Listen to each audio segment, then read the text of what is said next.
Diceritakan oleh Imam Al-Baghawi dalam tafsirnya Ma'alimut Tanzil, dulu ada seorang yang soleh, punya istri, punya anak bayi.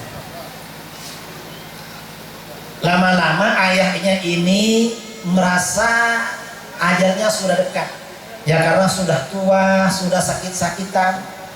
Dia punya sapi yang baru lahir, punya sapi yang masih pedet, ya kata orang Jawa, apa anak sapi? Pedet. Sapinya oleh ayahnya ini dibawa ke hutan. Sampai di hutan dia berdoa, ya Allah, sapi ini saya titipkan kepada Engkau.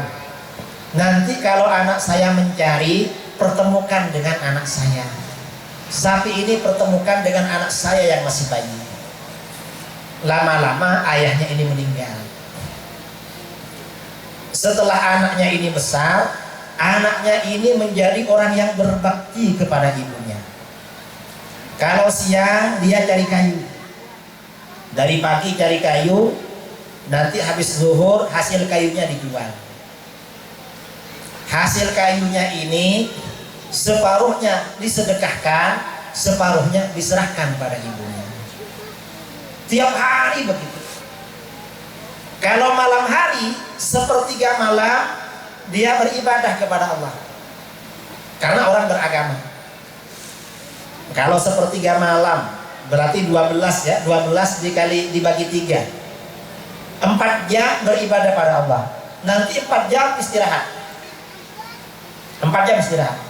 Setelah istirahat 4 jam, dia duduk di samping ibunya, ya mijitin, ya pokoknya ibunya dilayani. Apa keperluan ibunya tiap hari. Lama-lama ibunya bilang, nak, apa? Ayahmu dulu sebelum meninggal punya sapi. Kamu masih kecil. Mana mah sapinya? Sapinya di hutan. Sapinya ada di hutan. Daripada kamu capek-capek begini, tiap hari kamu cari kayu, tiap hari, biar kamu gak terlalu capek, sapinya itu ambil, ya. Ambil, sapinya itu warnanya keemasan, warnanya kuning seperti emas. Dan nanti kamu bawa pulang, tapi jangan kamu naiki, kamu pegang kepalanya. Kamu bawa pulang, pegang kepalanya. Siap mah, berangkat dia ke hutan.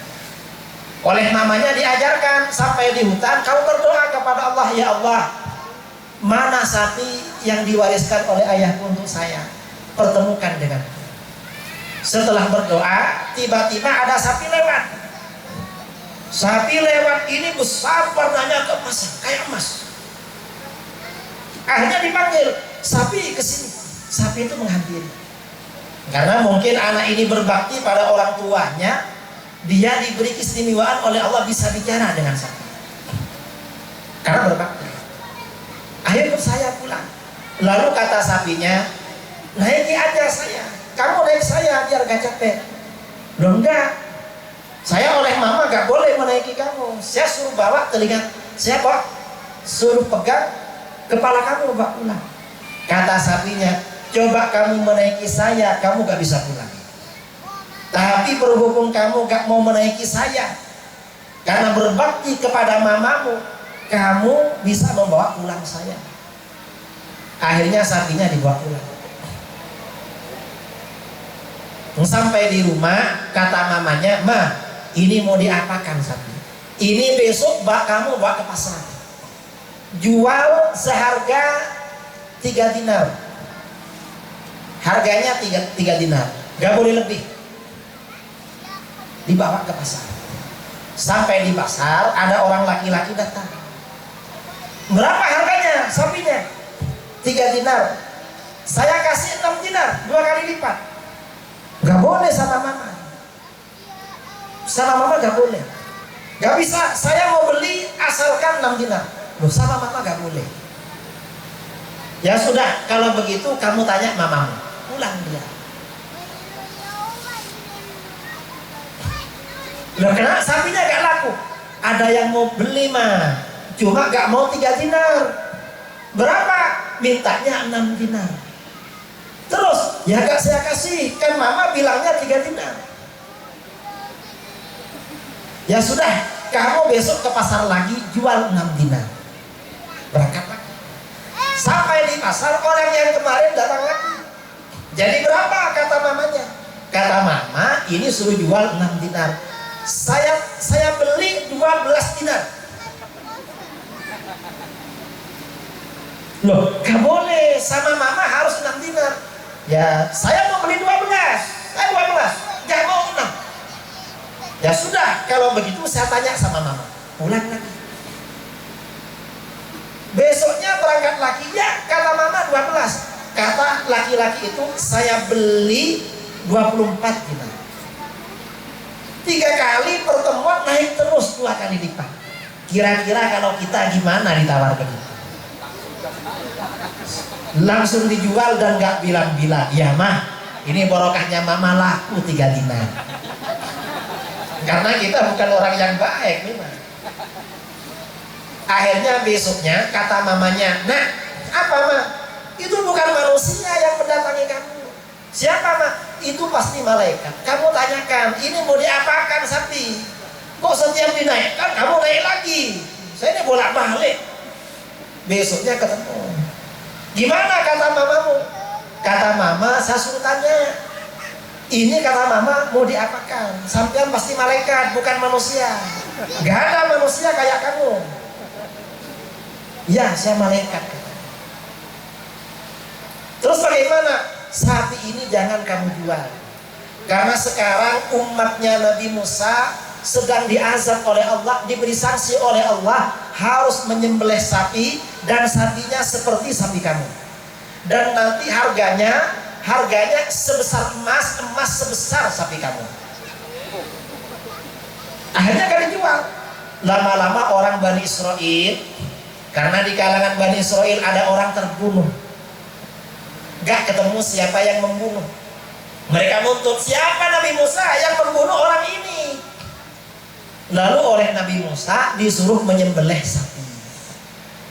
Disuruh menyembelih sapi, sapinya seperti apa? Terus begitu.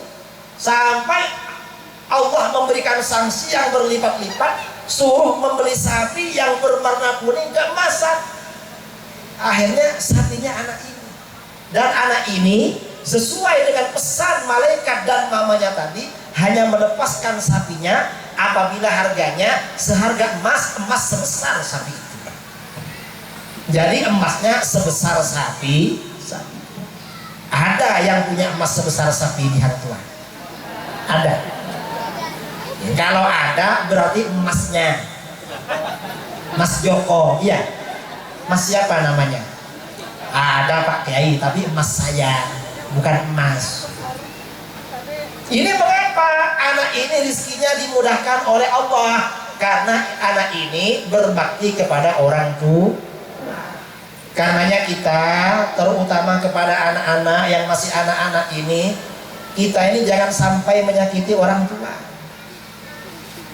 Karena orang yang tidak berbakti kepada orang tua, pertanda amal ibadahnya tidak diterima oleh Allah. Na'udzubillah min. Kata para ulama, orang yang tidak berbakti berarti ibadahnya tidak diterima. Jadi terima orang nggak berbakti. Karena di dalam Al-Quran, berbakti kepada orang tua perintahnya oleh Allah disandingkan, digandeng dengan perintah beribadah. Wa qadha rabbuka alla ta'budu illa iyyah. Tuhanmu memerintahkan agar kamu jangan sampai menyembah kecuali kepada Allah. Perintah pertama, wa bil walidaini ihsana. Dan kalian harus benar-benar berbuat baik kepada kedua orang tua. Perintah berbakti kepada orang tua bukan hanya berbuat baik, tapi ihsana, benar-benar berbuat baik. Kalau cuma baik masih gak mengikuti Al-Quran, tetapi harus benar-benar berbuat baik. Kalau orang tidak benar-benar berbuat baik kepada orang tua, berarti pertanda ibadahnya tidak diterima oleh Allah.